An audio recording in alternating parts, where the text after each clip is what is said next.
"Get out of here, old man. You don't belong in this bank." Those sharp words echoed through the grand marble hall, drawing the attention of every single person inside. The bank was buzzing a moment ago, customers waiting in line, employees typing furiously on their computers, and the clinking of coins mixing with the hum of quiet conversations. But when the glass doors swung open and an elderly black man stepped in, carrying nothing but a worn burlap sack slung over his shoulder, everything froze. He didn't look like someone who belonged there. His coat was faded and patched in places, his shoes were so worn that the soles looked like they were ready to give way, and his sack looked like it had been dragged across dusty roads for years. His hair was gray, his beard untrimmed, and his back slightly bent with age. Some people whispered under their breath, others simply stared, but most of them had the same thought. What was this ragged-looking old man doing in one of the richest banks in the city? And then came the sentence that shattered the room. "I am the owner of this bank." The moment the words left his lips, laughter erupted from all directions. It wasn't just a chuckle. It was the kind of loud, mocking laughter people use when they think they're in the presence of a fool. A group of young men in line nudged each other, one of them whispering, "Did you hear that? He thinks he owns this place." A well-dressed woman clutched her designer purse tighter, rolling her eyes as if she had just witnessed the most ridiculous claim she had ever heard. Even some of the staff behind the counters couldn't hide their smirks. Two guards started walking toward him, their eyes stern, their hands already reaching for his arms. To them, he wasn't just a disruption, he was a potential problem. Banks didn't tolerate chaos, and a ragged old man claiming ownership of the building was the very definition of chaos. But here's where things got strange. The old man didn't panic. He didn't argue. He didn't raise his voice or plead for mercy. Instead, he stood calmly in the middle of the room, one hand gripping the strap of his sack tightly, the other hanging loosely by his side. There was something unsettling in his calmness, as if he knew something the others didn't. The laughter grew louder. One customer, trying to show off, shouted, "If you're the owner, then I'm the King of England." Another added, "Somebody call the police, this guy's lost his mind." The guards were now only a few steps away, and it looked like the old man would be dragged out any second. But just before they laid a hand on him, he spoke again. His voice wasn't trembling, wasn't weak, wasn't uncertain. It was deep, steady, and commanding. "Before you throw me out, ask your manager to check the original ownership documents of this bank. Look at the very first name written there, and you'll find mine." The words cut through the noise like a blade. The laughter died down, replaced by an uneasy silence. People looked at each other, confused, skeptical, but also curious. The guards froze for a moment, glancing back at the manager behind the desk. The employees, who were moments ago suppressing their giggles, now shifted uncomfortably in their seats. Who was this man? Was he delusional? Or could there be even a grain of truth in what he said? The way he spoke, so sure of himself, so unbothered by humiliation, didn't sound like the ramblings of a madman. Still, the manager, a young man in a sharp gray suit, scoffed. "Sir, with all due respect, this bank has been around for decades. Do you expect us to believe you built it? You look like you can't even afford lunch." The crowd chuckled again, but softer this time, less confident than before. The old man didn't flinch. He didn't even look at the manager. He simply adjusted the sack on his shoulder, stood taller despite his age, and said, "History does not lie. Records do not vanish. My name is written in ink that cannot be erased." For the first time since he entered, the room wasn't filled with laughter. It was filled with suspense. Customers who were ready to ridicule him seconds ago now found themselves wondering, could this strange, ragged man actually be telling the truth? And inside that sack he carried so tightly, what exactly was he protecting? The laughter inside the bank didn't stop easily. In fact, some people found the old man's confidence even funnier than his first claim. The young banker, maybe in his early 30s, adjusted his tie and leaned against the counter with a smirk. "Sir, if you own this bank, then I must be the President of the United States," he mocked loudly, earning a fresh wave of chuckles from the crowd. His colleagues behind the glass windows laughed too, whispering and shaking their heads. A teenage boy waiting in line nudged his mother, and said in a voice loud enough for half the room to hear, "Look at him, Mom. He probably doesn't even have $1, and now he's pretending he's rich?" The boy's mother gave a small laugh, though she tried to hush him. The ridicule wasn't just casual, it was cruel. Every word spoken in mockery echoed louder than the ticking of the giant clock on the wall. And yet, through all of this, the old man didn't react. His wrinkled face remained calm, his eyes steady, and his sack still firmly gripped in his hand. He seemed almost untouched by the insults, which only made the mockery more intense. The 2 security guards had moved in close by now. One of them reached out to grab the old man's arm, muttering, "All right, old-timer, time to go." But before he could pull him, the old man straightened his back and spoke again, his voice firm and steady. "Before you put your hands on me," he said, "ask your manager to check the oldest record of this bank. Look at the very first ownership papers, and you will see my name." The room quieted for a split second, the sudden seriousness in his tone cutting through the noise like a sharp knife. A few customers stopped whispering and leaned closer. Even the guard hesitated, his grip loosening slightly. There was something about the way the old man spoke, calm, certain, without an ounce of fear, that made it hard to dismiss him completely. But the young banker wasn't convinced. He laughed again, though this time his voice sounded slightly strained, as if he was trying to hide his own uncertainty. "Sir, enough games. This bank has been here long before you walked in. There's no way you could possibly own it. Stop wasting everyone's time." The old man didn't even look at him. Instead, he turned his gaze toward the main office where the head manager stood watching. The manager had been silent until now, studying the old man with a mix of annoyance and curiosity. His job was to protect the bank's reputation, but at the same time the entire lobby was staring at him, waiting for his response. "Check the records," the old man repeated slowly, his voice carrying weight. "If I am lying, you may throw me out. But if I am telling the truth, you'll regret ever doubting me." The crowd shifted nervously. Some still smirked, convinced this was all just an old man's fantasy. Others, however, were beginning to feel uneasy. What if he was telling the truth? What if this wasn't just some crazy claim? The head manager sighed heavily, clearly frustrated by the disruption, but he finally gave in. "Fine," he said, waving to one of his clerks. "Go down to the archives and bring up the oldest ownership documents. Let's settle this nonsense once and for all." The clerk hurried off, leaving the room in tense silence. The guards stepped back but stayed close just in case. The customers who had laughed earlier now found themselves whispering again, but this time their words were different. "What if he's serious?" one woman asked her husband. Another man shook his head, saying, "No way. If he really owned the bank, why would he dress like that? Why carry a dirty sack?" The old man finally lowered himself into a nearby chair, resting his sack beside him. His calmness unnerved everyone. Most people in his position would have been shouting, begging, or even fighting against the humiliation. But he sat there like a man who already knew the ending of a story the rest of them hadn't read yet. The young banker tried to break the tension with another joke, but this time no one laughed as loudly. The seed of doubt had already been planted. Something about the old man's confidence, the way he didn't budge under humiliation, was starting to weigh on the room. And then, just as the silence grew unbearable, footsteps echoed.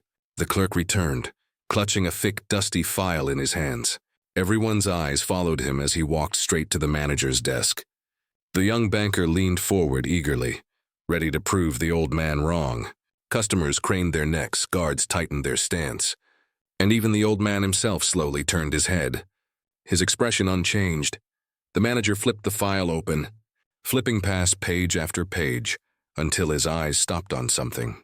His smirk faded. His expression shifted from annoyance to confusion, and then to shock. He blinked, rubbed his eyes, and looked again. The name on the very first ownership document stared back at him, clear as day, and it was the same name as the old man sitting quietly in the corner. The manager's fingers trembled slightly as he held the old leather-bound file. The once confident smirk that had decorated his face earlier was gone, replaced with a pale expression that betrayed his shock. His lips parted, but for a moment no words came out. He just kept staring at the page, reading the same line over and over, as though hoping it would change with each glance. But the truth stared back at him. Movable? The name of the original owner, the man who had purchased the very land on which this bank stood, was identical to the name of the frail-looking old man sitting quietly in the corner. A low murmur ran through the lobby. People who had mocked him minutes earlier now whispered to one another in disbelief. "Did he really?" one woman muttered. "It can't be possible," another whispered, yet her eyes were wide with uncertainty. The teenage boy who had laughed the loudest earlier now stared with his mouth slightly open, hiding behind his mother's arm. The manager cleared his throat, trying to compose himself, but his voice cracked when he finally spoke. This must be a mistake." He flipped to another page, then another, desperately searching for an error, some loophole, anything that could undo what he had just discovered. But page after page confirmed the same thing. The founding owner of the bank was none other than the man everyone had ridiculed. The guards who had been so eager to drag him out now shifted uncomfortably, their eyes darting between the manager and the old man. Their stiff postures softened, as though they suddenly realized they might have been moments away from humiliating someone far more powerful than they ever imagined. All the while, the old man rose slowly from his chair. His frail body moved with effort, but his presence now carried a weight that made even the wealthiest customer in the room step back. His sack, still resting at his feet, remained untouched, as though its secret had yet to be revealed. He fixed his gaze on the manager, his eyes sharper than anyone expected from a man his age. "I told you," he said, his voice steady and calm. "History does not lie. Records do not erase the truth. You laughed at me, but the foundation of this place was laid by my own hands." The silence that followed was heavier than the laughter that had filled the bank earlier. No one dared to laugh now. No one even moved. Every ear strained to hear his words, every eye locked onto him, unable to believe the transformation unfolding before them. This was no crazy old beggar. This was a man with roots deep in the very soil they stood upon. The young banker, who had mocked him the loudest, swallowed hard. His cheeks flushed red as he avoided the old man's gaze. For the first time, he looked like a child caught stealing cookies, guilty and ashamed. But the old man wasn't done. "I built this bank in a time when this city had nothing," he continued. "There were no tall glass buildings, no bustling streets, no riches flowing through its veins, just dust, dirt, and sweat. And I poured everything I had into this land, this foundation. What you see now, all the wealth and shine, came from years of sacrifice, years no one remembers." His words carried the weight of experience, of truth forged through hardship. Some customers lowered their heads in shame. Others looked at him with awe, realizing they were standing in the presence of someone who had lived through an era they could only read about in books. The manager tried to speak again, but the words caught in his throat. He glanced at the clerks, at the customers, at the guards. Everyone was watching him, waiting to see what he would do. He had mocked the old man like everyone else, but now the evidence was undeniable. The embarrassment burned on his face. The old man walked a few steps closer, his shoes tapping softly against the marble floor. He stood tall now, no longer hunched in shame, but upright with the dignity of someone who knew the truth had finally surfaced. His sack remained by his chair untouched, yet the mystery of it only grew. "You doubted me," he said quietly, almost like a whisper meant for the entire room. "But you will soon see that the truth runs deeper than paper. The records are only the beginning." The crowd leaned forward, every soul hooked, waiting for what he would reveal next. The air in the bank had shifted, from mockery and arrogance to suspense and uneasy respect. No one dared to interrupt him now, and as he looked back at the sack he had carried so carefully, the tension thickened. Everyone could sense it. Whatever was inside that sack wasn't ordinary. It wasn't just rags or scraps or worthless junk. It was something that could explain why this man had walked into the bank with such confidence. Something that would silence every last trace of doubt. The old man bent slightly, resting his hand on the sack but didn't open it yet. Instead, he looked around the room once more, his eyes sweeping over every face from the wealthy woman with the designer purse to the teenage boy, hiding in shame, from the guards who nearly dragged him out to the manager, who now trembled with embarrassment. "When I show you what I carry," he said slowly, "you will understand why I walked in here today. And when you see it, you will regret every laugh." The crowd held its breath. The mockery had ended. Suspense had taken its place. The manager's voice wavered as he tried to regain control. "Even if your name is in the records," he said sharply, though the sharpness sounded more like desperation, "you don't look like someone who owns anything anymore. Look at you, old, worn out, carrying a dirty sack. Where's your proof now? If you truly are the owner, then show us. Otherwise, stop wasting our time." His words were meant to sound firm, but they came out weak, unconvincing. Everyone could hear the crack in his confidence. The crowd, though still silent, leaned forward as though they were at the edge of a stage, waiting for the final act. The old man didn't reply immediately.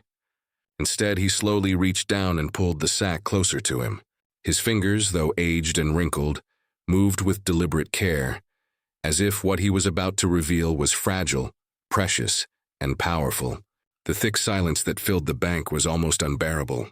You could hear the faint hum of the air conditioner, the ticking of the wall clock, and even the nervous breathing of those who had been mocking him minutes earlier. Then, with a slow pull, he loosened the knot of the sack. The fabric creaked as it opened, and for a brief moment everyone expected to see something pitiful. Old clothes, scraps, maybe even trash. But when he dipped his hand inside and pulled out the first item, the gasps were so loud they echoed off the marble walls. In his hands were thick folders, neatly bound despite their age.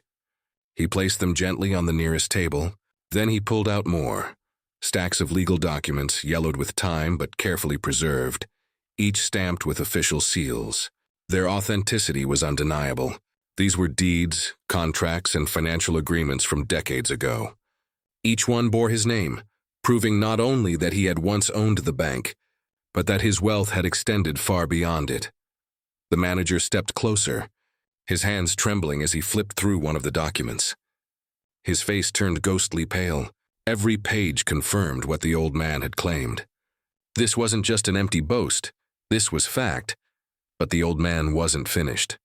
From the sack, he pulled out bundles of old currency notes, tied together with faded strings. Though some were from eras long gone, collectors today would know their worth easily stretched into millions. Next came small pouches of gold coins that clinked as he set them down, their shine catching the light in dazzling reflections. Finally, he revealed rare certificates and bonds, the kind that financial historians would call priceless treasures. The crowd gasped again, some even covering their mouths in shock. A woman whispered, "My God!" "He wasn't lying," another man muttered. "That's a fortune. An absolute fortune." The guards who had nearly manhandled him earlier now stood stiff as statues, their eyes wide with disbelief. The same customers who had mocked him stared at the growing pile of wealth and proof, unable to process what they were seeing. The young banker who had made the president joke earlier swallowed hard, his arrogance gone. He tugged at his collar nervously, his face red with humiliation. No one laughed anymore. Not a single soul dared to chuckle. The old man stood tall, his sack now almost empty, and looked directly at the manager. "You asked for proof," he said calmly. "Here it is. My life's work, my sacrifices, my wealth, all carried in this sack. You mocked me because of my appearance, but what I carry is more valuable than anything you have ever touched." The manager's lips quivered. He tried to respond, but no words came out. His earlier confidence had shattered like glass. He had ridiculed the man who now stood as a living legend in front of him. And everyone in the bank had witnessed it. The old man's eyes swept across the room, meeting the gaze of every person who had laughed. His stare wasn't filled with anger.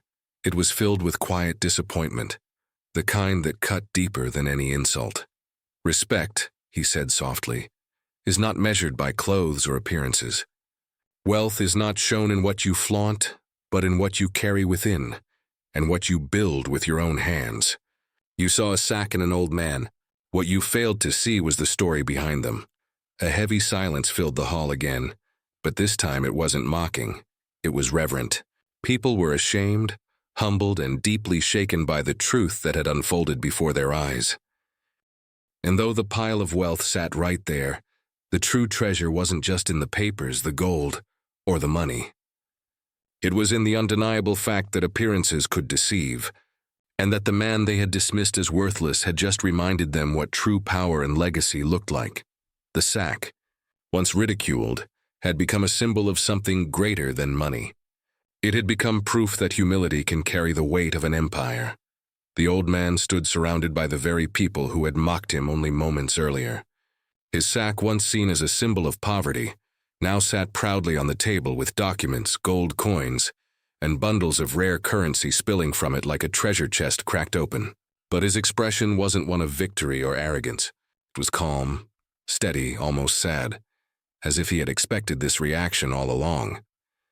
He looked around slowly, meeting the eyes of those who couldn't bear to hold his gaze for long. Some lowered their heads in shame.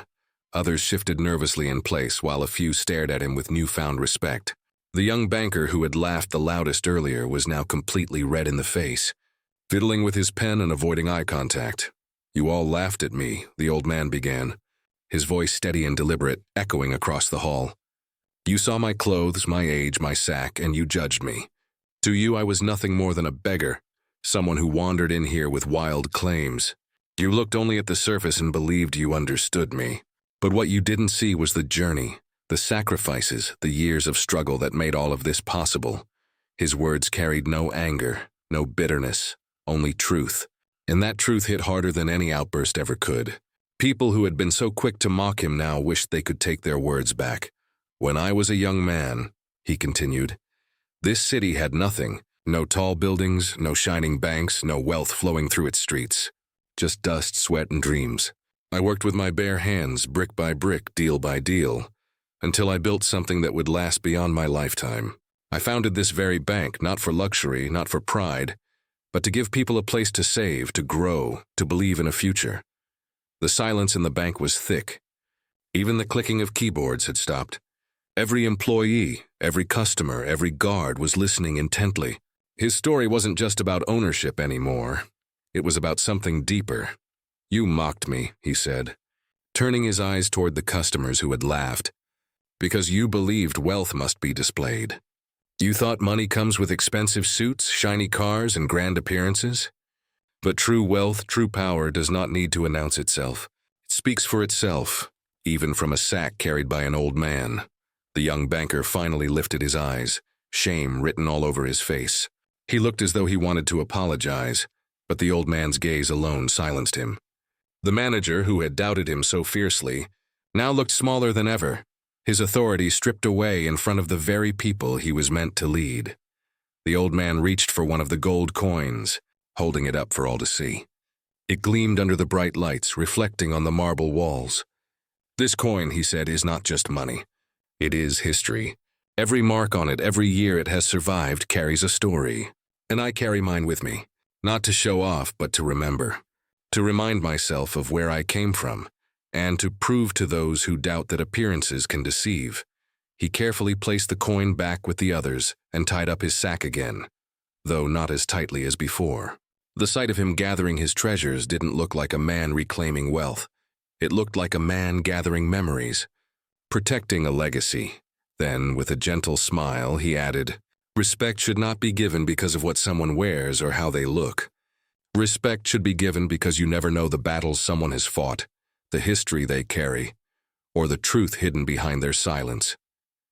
Never measure a man's worth by what your eyes can see." Several customers looked down at the floor, ashamed of their earlier laughter. One woman whispered to her husband, "We judged him so quickly." The guards exchanged uneasy glances, remembering how close they had come to shoving him out the door. Even the teenage boy, once amused, now looked at the old man with wide, admiring eyes. The old man slung the sack over his shoulder again, though it looked heavier now with everything spilling inside. Still, he carried it with dignity, walking slowly toward the exit. No one moved to stop him this time. In fact, people stepped aside, creating a path for him, as though he were royalty leaving his palace. Every step he took was silent, but powerful. Every eye followed him, and when the glass doors finally closed behind him, the entire lobby remained hushed. They all knew they had just witnessed something unforgettable. The lesson hung heavy in the air. Wealth is not always visible. Power is not always loud. And the people we laugh at may one day reveal themselves as the very giants who built the ground beneath us. Appearances fade, but legacy endures. And so the man they had mocked as a beggar walked away, not just as a wealthy man, but as a living reminder that humility often carries the greatest treasures.